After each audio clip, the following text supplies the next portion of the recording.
Welcome everyone to episode 9 of the 12th Horseshoe podcast. I'm Elijah Weintraub, joined alongside Jack Rizzo. How are you doing today, Jack? I'm doing good, man. Just came back from spent the weekend in Boston. Really went to Fenway. It was a great time. Back to football though. Less than All 4 weeks away now. It's coming. First week of the preseason's over. Got a lot to talk about today. How are right. you doing, my friend? I am doing great. There's a lot out there today, and it was a good day today. So let's keep it going. Yeah, All right. absolutely. And And we'll thank you to everyone who's joined so far. We have looks like wow, nice amount of viewers already so far. So thank you to everyone who has joined. So before we get into all the football stuff, we're gonna talk about a few things that have happened over the past few days. Unfortunately, a former NFL player, running back Alex Collins, who played for both the Ravens and the Seahawks, passed away Sunday night from a motorcycle crash. Just absolutely tragic. He was only 28 years old. Gone way too soon. it R.I.P. to is Alex Collins. it is It's a tragedy, absolutely and heartbreaking. we rest in peace as always. And yeah, he was 20 years old, drafted fifth overall, around five rather, in for the by the Seattle Seahawks. Played here in Seattle. He did 2 years in Baltimore, then came back to Seattle.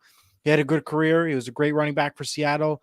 Going to be definitely missed, and of course, thoughts and prayers to the family as always. Yeah.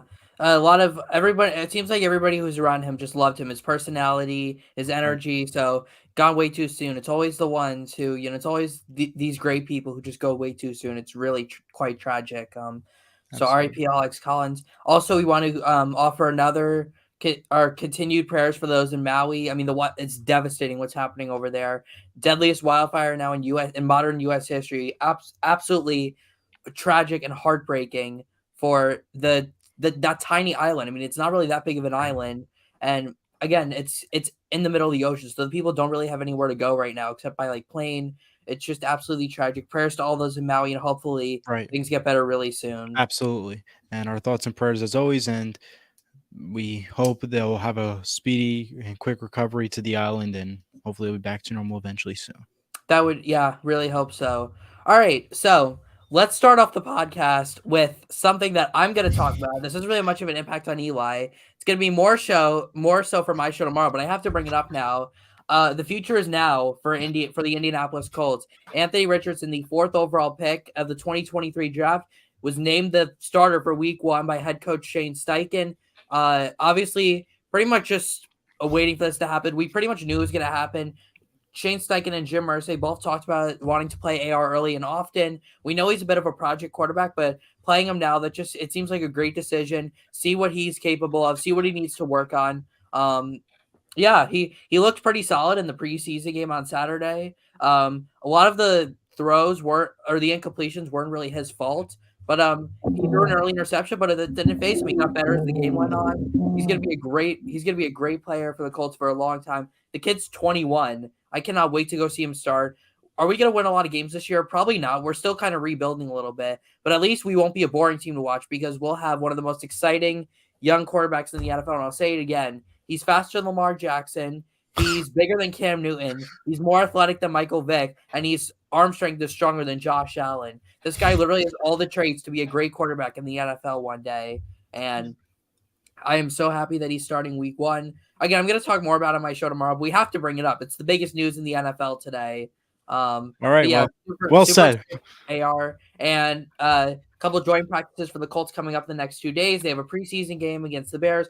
They open up at home against Jacksonville in Week 1, so can't wait for that. Yeah, I don't think there's much else to say. I mean, you covered it well, and you're lucky to have, I guess, a good quarterback, and we'll see how well he plays out this year.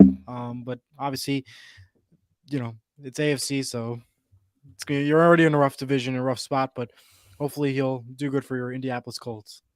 Yeah, absolutely. I think they have 3 joint practices in the next week. They've got 2 with the Bears and then 1 with the Eagles. That I think joint practices are honestly more important than the preseason game itself because the playbook is a lot more open because it's more like not the whole team's not gonna the whole league is not gonna see like what you're running and the coaches usually meet the day before. So I think it's gonna be a big thing. That's gonna be the biggest evaluation for AR those joint practices. But clearly Shane Steichen's seen enough of him to already make him the starter. Let's just hope he can continue to do this. And honestly, it's crazy how good he's looked. He hasn't even had Jonathan Taylor all summer because of he's been on PUP with the ankle injury and the whole contract situation. I'm kind of sick of talking about the Jonathan Taylor thing. I'm not going to talk about it anymore. Even as a Colts fan, I don't really want to talk about it because there's only positive vibes at Colts camp right now. So I don't want to bring the negative vibes in it. But super excited for AR. He is now the second rookie quarterback to win the starting job day one. Bryce Young a couple weeks ago was announced as the starter by Frank Reich. That one was different. There was no doubt at all that Bryce Young was going to be the starter. No, absolutely. I mean, Carolina needed it. So they had 100%. Andy Dalton and Andy Dalton and Matt Corral are the other quarterbacks on their roster. So you knew it was going to happen. CJ Stroud, I think he's also going to end up starting. There should be no question, especially with this Texans teams. Yeah. And then Will Levis is Will Levis. So he's not going to start. I saw that interception he threw in the preseason game. I don't even know where he was throwing it. I didn't even know the defender could have called the fair catch on it. It was that bad. Wow. I mean, we'll see how it goes from there. I mean, we still got 3 more weeks away. We don't know what's going to happen for now in the training camp, but it'll be definitely interesting to see what happens. And good for those guys that are going to get their first preseason start as a rookie quarterback. So good for them. Yeah, absolutely. So we've talked about the running back market a lot in our episodes. It's a hot topic, maybe the hottest topic in the NFL this offseason. You know, why the running back position has devalued, and the crazy thing about how the franchise tag has increased money-wise for every position except for running back. Well, yesterday, you could probably argue the 2 best free agent running backs on the market signed with the AFC East teams. Dalvin Cook, a 1-year deal worth over $8 million with the Jets. I mean, there was a lot of talk about it, and it ended up happening. Miami was also in the conversations, but they never really got to like the table for negotiating with him. And they haven't made that deal quite yet with the Dolphins, but the Jets were absolutely the right choice to go to. Aaron Rodgers will have at least someone to throw the ball to, so that is also a good point.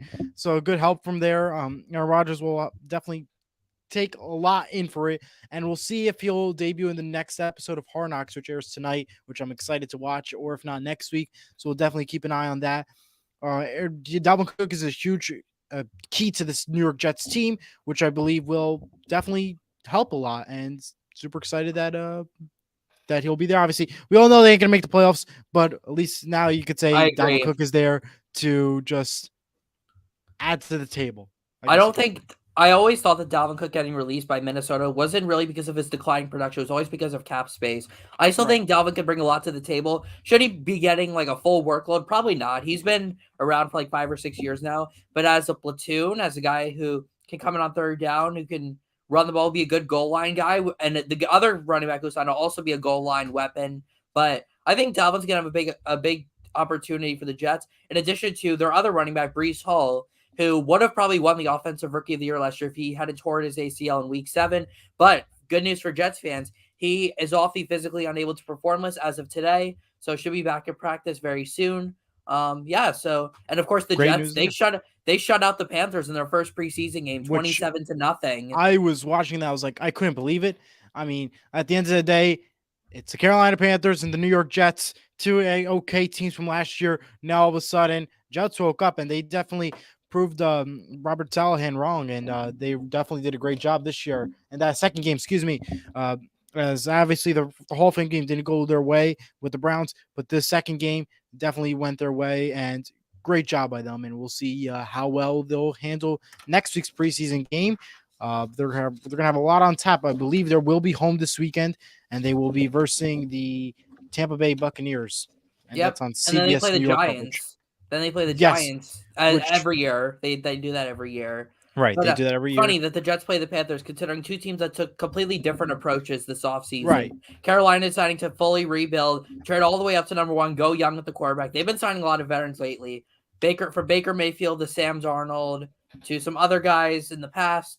Cam Newton. They had to bring Cam Newton back, which I mean he was awful. Throwing balls into the ground. But and the Jets, they're going for the short term. We're not sure how long A-Rod's going to be here. Maybe I would probably say 3 years max, but probably more. I'm going to say 2 years. If Tom Brady did 2 years, I know it was a whole different situation. But if he did 2 years, and especially that age, I'm going to say 2 years, unless they get super close to a Super Bowl win or close to a Super Bowl chance. Then maybe I would say longer, but I doubt it.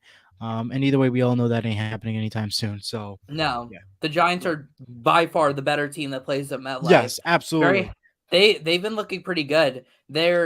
Daniel Jones has been very good at camp, except for like one bad practice that he had Yeah, against the absolutely. Lions in a joint practice. But man, Daniel Jones, he's looking pretty good out there. Right. He's got a really good tight end coming with Darren Waller and Daniel Bellinger. Two guys I'm excited. I'm looking forward to watching this year. Of course, my guy Jalen Hyatt, Paris Campbell. They've got Darius Slayton. They've got a lot of nice receiving options. None of them look great on paper, but who knows? Maybe they'll step They'll up this turn year. The around. offensive line's pretty good. The defense is going to be better. Big fan of the Giants. Big fan of Brian Dable as well. I'm Absolutely. Huge fan of Dable, as much as I know it's part of the NFC and Seattle, but I like what Brian Dable has brought to the table, and I have a feeling the New York Giants are going to be the division winners this year, and will hopefully have a home field advantage for the playoffs, which we haven't seen for New York in a long time.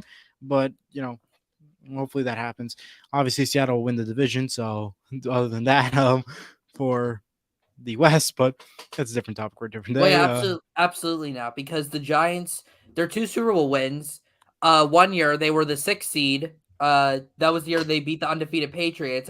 They were 10-6. And then Right. the other year they won the division, but they went 9-7. So they've never had the last time the Giants had the number 1 seed in the NFC. You have to go back to 2008, the year after they won that Super Bowl, and they lost to, I believe, I'm actually not sure who they lost to in the division around that year. It might have Right. been the Eagles, actually. I think it was the Eagles, the wild card team.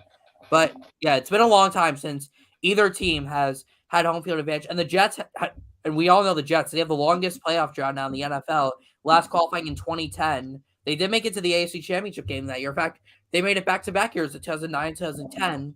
And since then, they have not made the playoffs. They came close in 2015. They looked like they were going to make it this year, and then Zach Wilson happened, and the Jets happened, and they missed. But we'll have to see what ends up happening there. Staying in the AFC East, another Ezekiel Elliott went. former NFC running back signed, Ezekiel Elliott, of course, former Cowboy, signed an absolutely ridiculous, asinine contract, to crazy, but he signed a 1-year deal with the Patriots, so he's going to be there with Ramondre Stevenson, their other running back. You got you got very aggressive two very powerful running backs out there. Zeke's going to be kind of like that goal line guy, even more so than Dalvin Cook. He's not going to get a big workload at all. Maybe could be used as like a pass blocker and kind of that goal line guy. So you're probably going to see a lot of rushing touchdowns for him. And it'll be Yeah, interesting. I would say a good addition for Ezekiel Elliott to go to the New England Patriots. Obviously, it'll be a different approach. Obviously, not having such a great, well-known quarterback in New England as of right now. But I absolutely think that Ezekiel Elliott will have a good home. Obviously, we're gonna have a new position for him, and they will have the prime time. Not prime time. The most watched coverage for CBS, as they got the main crew, Jim Nantz and Tony Romo, calling that game for the Patriots. I believe Patriots Eagles for Week 1. Yeah. So they'll be And on then the they're call. So calling the we'll have to Patriots see. Jets game in week 3. So they Right. have 2 Patriots games in the first 3 weeks. Yes. So obviously Ezekiel Elliott, will see what he can do and what his performance will be like. Obviously, different approach. He was a Cowboy, and now he moves on to here. So interesting approach, and we'll see how well it handles out this upcoming preseason week. I Not can preseason week. guarantee you that Zeke would have not gone to the Patriots if they still had Matt Patricia as their offensive coordinator. I think I could have done a better job running the Patriots offense last year than Matt Patricia. He was, oh my god, he was so bad. I don't even know. He was probably worse than Nathaniel Hackett was in Denver, or Josh McDaniels was in Vegas. It was real. It was Right. awful.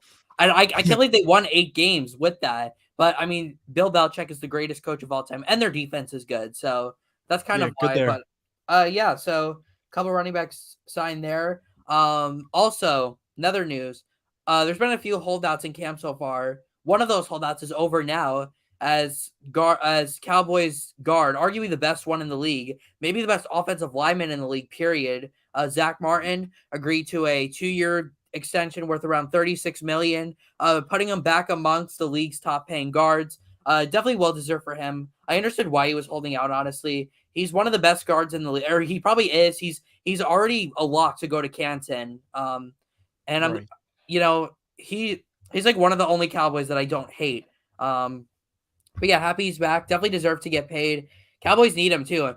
the Cowboys have had, even though they've underachieved pretty much every year for like 25 years, they've always had one of the best offensive lines, and Zach Martin's the main piece is the centerpiece of that offensive line. So Yeah, good move there by the absolutely. Cowboys getting him back. Yeah, good move by the Cowboys, and another team that's going to be very powerful in that NFC East, and we'll see how well they play out this year. And we do play the Seattle Seahawks play them on Prime Video right after Thanksgiving, if I'm not mistaken. So we'll see how he'll benefit there. We got destroyed by the Cowboys last year on Sunday night, 54-19. Yeah. We did beat them though, 23-0 the time before that we played them. So that was a fun memory. But right. Yeah. So yeah. Cowboys will probably win like 10 or 11 games, and then they'll lose in the divisional round.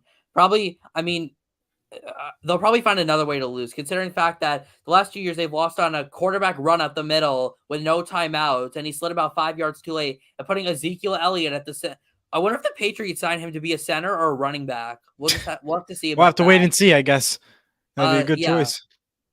Yeah. I wonder if we'll see if Zeke. I wonder if he offered them to play center, because he did a great job in the final play of the divisional round last year. Right. Yeah. So it'll be definitely fun to see where he'll go, and yeah, good play in the last division round.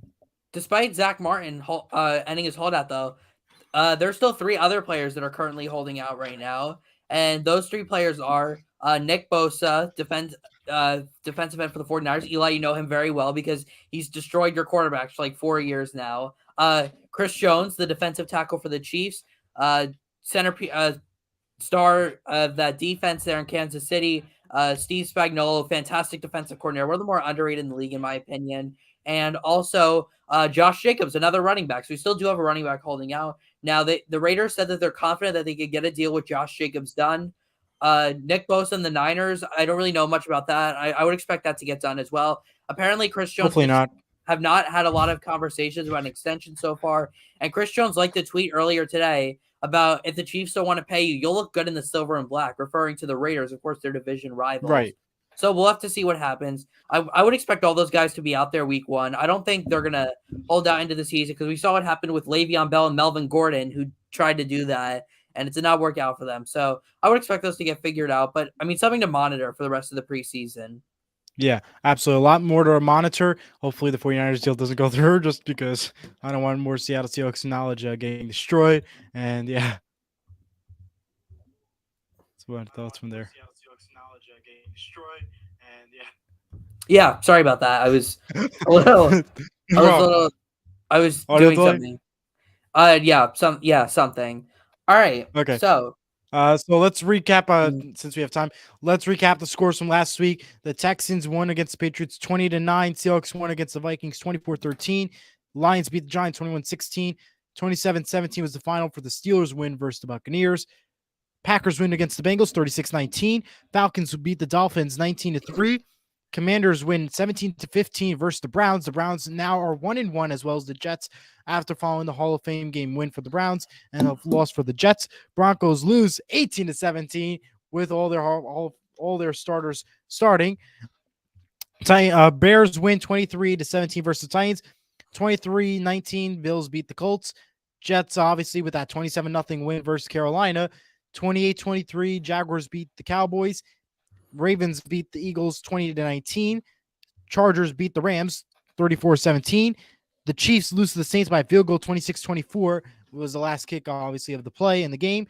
And the Raiders beat the 49ers 34-7. Wish they could do that every single week, in my opinion. But obviously, no wish come true. We'll look ahead for next week, for this week, rather. This Thursday, we'll have only one game, Browns versus the Eagles. Eli, don't go through don't say all the games. Yeah. That's kind of just like killing time. Okay. Just like maybe like a few games that like the Seahawks play and who the Colts play, maybe. Yeah, Seahawks will play the Cowboys 10 p.m. Saturday on NFL Network, and the Colts, they got the Bears 7 p.m. NFL Network on Saturday. So both teams on NFL Network. Yeah, full schedule available on NFL, and ESPN will have a game this week. A couple of quick hitters from the preseason week 1. A couple interesting things. Trey Lance apparently looked awful again. I don't know how the Niners gave up 3 first-round picks for this guy, and they still appear to be fine because they have Brock Purdy and they're Super Bowl contending team. But man, it just does not seem that Trey Lance is going to work out at all. I think it's time for him to get a fresh start. I just don't really see a lot of potential in Trey Lance. I Yeah. mean, So it's been a while. Also, did you see in the Jacksonville game the play the backup quarterback made, evading like 3 or 4 tacklers and throwing it to the end zone? It was yeah, absolutely crazy play. It was reminding me of like Patrick Mahomes in the preseason. Like, who is this guy? yeah. Because It it was wasn't Trevor really. Lawrence. It wasn't Trevor Lawrence, that's for sure. Definitely interesting there. Um, and one last thing, I think which I had in my notes and I forgot to mention, Sean Payton and the Broncos. Did you see Sean Payton created new rules for its team? He said uniforms off after you're done playing, no sunglasses, no Gilligan hats moving forward on my team. He said, or the bucket hats, and no interviews during the game. He was very strict on how he wants to coach this Denver Broncos team. Wow, that's all I Crazy. could say. Garrett Wilson trolled him during. It Yes, was I almost saw like a that. troll during the game. Had like sunglasses on, didn't have his uniform, was doing an interview. All that, it was hilarious. They play each other in That week was 5. awesome. I want to see. I really want to see that game on prime time because honestly, with what Sean Payton said about Nathaniel Hackett and what Aaron Rodgers said about Sean Payton, it's so interesting. Broncos country, let's cry. I agree. Let's cry. When you have a quarterback like Russell Wilson, you're going to cry every game. That's for sure. So lots to look out for there. And Broncos country, let's cry. That's a good one. We had a lot of jokes so far within these past 2 shows that we've done. So that's good for you, Jack. Adding it to the flavor table. Oh, It's a couple other in the Seahawks game, the receiver made a nice catch in the end zone. Oh no, right. no. Sorry, that was the Patriot Texan game. Texan receiver Tank Dell got a deflection and he was like laying down, but he still caught it off the deflection and it was a touchdown. It was crazy. And also I find it ironic that his name is Tank, but he's only like 170 pounds. Apparently that's Wow. just like a nickname that he got. But yeah, Nickname pretty interesting. worked well, I guess. Also had a some fights so far in the joint practice day between the Ravens and the Commanders in the Battle of Maryland because the Washington they play in Landover, Maryland. They don't play in DC. So the Battle of Maryland, there were punches thrown, like 3 separate altercations. It was crazy. Like I mean, Some that friendly happens. Baltimore fun. It happens in joint practices a lot, but I mean, it happened there. Deshaun Watson apparently looks awful so far in camp. Has thrown 3 interceptions to the same player in the last 2 days. Wow. And joint practices with the Eagles. That's Yeah. pretty much it. I mean, the Lions, I think, are going to be a real one other quick hitter. I mean, the Lions, I love the Lions. They're probably my favorite team outside of the Colts. Yeah. I mean, I don't love any team other than the Colts, but outside of the Colts, the Lions are probably my favorite. Rooting hard for them. They look pretty good so far. Had some joint practices. They bring the physicality for sure, and they have the chance. I think they're going to win the NFC North. I think they have a chance to go far in the playoffs. So, Yeah. Lions, my sleeper team for 2023. Wow. I mean, that's a good pick. I don't know if they'll execute the play, but yeah, I'm going with the Giants though. So I mean, I don't really think the Giants are a sleeper because they play in New York, which right, is a huge market. So everybody's thinking they're going to be good. which Yeah. we So before already we know wrap they this are. up, I got to show off my Anthony Richardson jersey right here. I had to wear it for tonight. Guy's starting week 1. I am super pumped about that. He is going to be a great Yeah. player for the Colts for a long time. Hopefully, he's going to lead us to a Super Bowl. I'm so pumped for AR, man. It's gonna be Right. awesome having him here for hopefully 20 plus years. At least I hope. I mean, the guy is ridiculously athletic and has all the traits that you would want out of a quarterback. So super excited for Absolutely. that. So yeah. Eli, Thank you. Yeah. I just want to say thank you everyone for watching today, for giving us all the support that we need, and to continue on with the prayers for the people in Maui and for Alex. So thank you again, and for everyone for tuning in. We appreciate every you possible. We'll be back with you all next Thursday. It's for our crazy that next we've been doing episode. this. It's crazy that we've been doing this show for 3 months now. It blows my mind. But yeah, we'll And be it's gonna back. be our 10th episode. Our 10th episode, spectacular. Actually, I think I might have something going on next Thursday, so we might have to do Tuesday again next week. But So whatever. keep in touch. Well, thank you all for joining us like always, and make sure you check out my show, The Horseshoe Show, tomorrow at still figuring out the time. Go check out Eli over at Mano a Mano on Saturdays at 11 a.m. Make sure you subscribe to Search Sports TV to get all the latest sports news and content, no matter where you are and from. There's always something new. And we'll see you guys next week. Predictions are coming out soon. So Yes. can't wait to do those. Probably the week before the season starts, we'll do those. But thank you everyone for watching. For Elijah Weintraub, I am Jack Rizzo saying so long from the 12th Horseshoe podcast. See y'all next week. Peace. Bye-bye.